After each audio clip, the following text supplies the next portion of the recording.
నేడు నాగపంచమి. చలిచీమ నుండి చతుర్ముఖ బ్రహ్మ వరకు, రాయి రప్ప, చెట్టు చేమ, వాగు వంక, నీరు నిప్పు, ఇలా అన్నిటా దైవత్వాన్ని దర్శించే దివ్య సంస్కృతి మనది. మన సనాతన సంప్రదాయం ప్రకారం పాము కూడా పరమాత్మ స్వరూపమే. 1000 పడగల ఆదిశేషుడు విష్ణుమూర్తికి పానుపు, పరమేశ్వరుడి కంఠాభరణం, వినాయకుడు నాగయజ్ఞోపవీతుడు. ఇంత విశిష్టత కలిగిన నాగుపాముకు సంబంధించిన నాగపంచమి విశిష్టత, ఆంతర్యం తెలియజేసేదే వేటూ న్యూస్ పరమార్థం.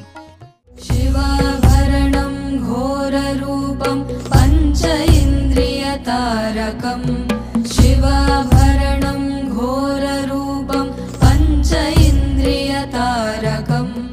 శ్రావణమాసం శుక్ల పంచమి తిథి రోజున నాగపంచమి సందర్భంగా నాగుపాములను ఆరాధిస్తారు. అలాగే కార్తీక మాసంలో వచ్చే శుక్ల పంచమి నాడు జరుపుకునే నాగపంచమి కూడా ఈ సంప్రదాయానికి చెందిందేనని పండితులు చెబుతారు. తిరుమలలో నాగపంచమి రోజున శేషవాహనంపై శ్రీ వెంకటేశ్వర స్వామివారు ఊరేగుతారు. శ్రీ మహావిష్ణువుకు వాహనంగా, ఆభరణంగా, పాన్పుగా సేవ చేస్తాడు శేషుడు. అనంతమైన శక్తికి, జ్ఞానానికి, భక్తికి ప్రతీక శేషుడు. అందుకే నాగపంచమి రోజున తిరుమలలో జరిగే శేషవాహన సేవలో పాల్గొనేందుకు తిరుమలకు వచ్చి స్వామివారిని దర్శించుకొని ఆయన కృపకు పాత్రలవుతూ ఉంటారు భక్తులు. త్రేతాయుగంలో లక్ష్మణుడిగా, ద్వాపరయుగంలో బలరాముడిగా ఆదిశేషుడు అవతరించాడు. యమునా నదిలో శ్రీకృష్ణుడు కాళీయమర్దనం చేసిన రోజునే నాగపంచమిగాను, గరుడ పంచమిగాను జరుపుకుంటారని ఆధ్యాత్మికవేత్తలు పేర్కొంటారు. స్కంద పురాణంలో నాగపంచమి విశిష్టతను సాక్షాత్తు ఆ పరమశివుడే వివరించాడు. ఆదిశేషుని సేవకు సంతోషించిన శ్రీ మహావిష్ణువు ఓ వరం కోరుకోమంటే అందుకు శేషుడు తాను ఉద్భవించిన పంచమి రోజున సృష్టిలోని మానవాళి అంతా తనను పూజించాలని ప్రార్థిస్తాడు. అందుకే ఆదిశేషుని కోరికను మన్నించిన శ్రీహరి శ్రావణ శుద్ధ పంచమి రోజున సర్పపూజలు చేస్తారని అనుగ్రహిస్తాడు. దోషహరణం కీర్తికరణం విత్తకల్మషనాశకం అర్థదేహమంగళం నాగనాగం ఆశ్రయేహం అర్థదేహమంగళం నాగనాగం ఆశ్రయేహం. ఈ రోజున మట్టి తవ్వడం, చెట్లను నరకడం వంటివి చేయకూడదని మన పెద్దలు సూచిస్తారు. నాగపంచమి రోజున సూర్యోదయానికి ముందే 5 గంటలకే నిద్రలేచి శుచిగా తలస్నానం చేసి ఎరుపు రంగు బట్టలు ధరించాలి. పూజా మందిరాన్ని, ఇంటిని శుభ్రం చేసుకుని గడపకు పసుపు, కుంకుమ, గుమ్మాన్ని తోరణాలతో అలంకరించుకోవాలి. పూజా మందిరం, ఇంటి ముందు ముగ్గులు పెట్టాలి. పూజ కోసం గంధం, కుంకుమ, ఎరుపు వస్త్రం సిద్ధం చేసుకోవాలి. తెల్లని అక్షతలు, ఎర్రని పువ్వులు, మందార మాలలతో పాటు నైవేద్యం కోసం చలిమిడి, చిన్న చిన్న ఉండ్రాళ్లు, వడపప్పు, అరటిపళ్ళు సిద్ధం చేసుకోవాలి.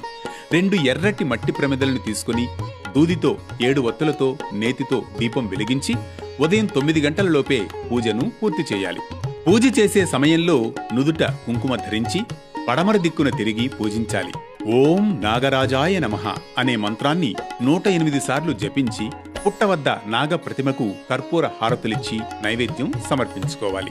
నాగపంచమిని అనుసరించిన కుటుంబానికి నాగదోషాలు, అకాల మృత్యు భయాలు, పిల్లలకు కళ్ళు, చెవులకు సంబంధించిన దోషాలు తొలగిపోతాయని శాస్త్రవచనం. అలాగే పొట్టలో పాలు పోయడం వల్ల వంశాభివృద్ధి కలుగుతుందని పండితులు చెబుతారు. పూర్వం ఒక గ్రామంలో ఒక శ్రీమంతురాలు ఉండేది. ఆ సుగుణవతికి చెవిలో చీము కారుతూ ఉండేది.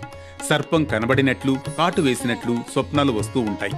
ఎన్ని పూజలు చేసినా, ఎన్ని శాంతులు చేయించినా కలలో పాములు కనబడడం, కాటు వేయడం తగ్గకపోవడంతో ఒకనాడు ఒక సాధు పుంగవుడు సర్పదోషం వల్ల ఇది సంభవించిందని, నాగపంచమి నోము నోచి సర్వశుభాలు పొందిందని ఓ పురాణ కథనం.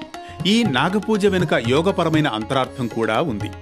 మన వెన్నెముకకు అడుగు భాగంలో మూలాధార చక్రం ఉంటుంది. ఆ చక్రంలో కుండలిని శక్తి ఇమిడి ఉంటుంది.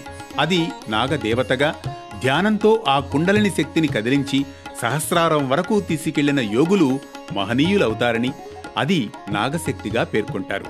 ఇది నాగపంచమిలోని ఆంతర్యం, పరమార్థం. వేటూ న్యూస్తో ప్రతి ఉదయం ఓ ఆరాధన, పరమార్థంలోని ప్రతి వాక్యం ఓ ఆత్మస్పర్శ. ఇప్పుడు తీసుకునే ఈ విరామం రేపటి ప్రారంభానికి మరో శ్రీకారం. మళ్ళీ రేపటి పరమార్థంలో కలుసుకుందాం.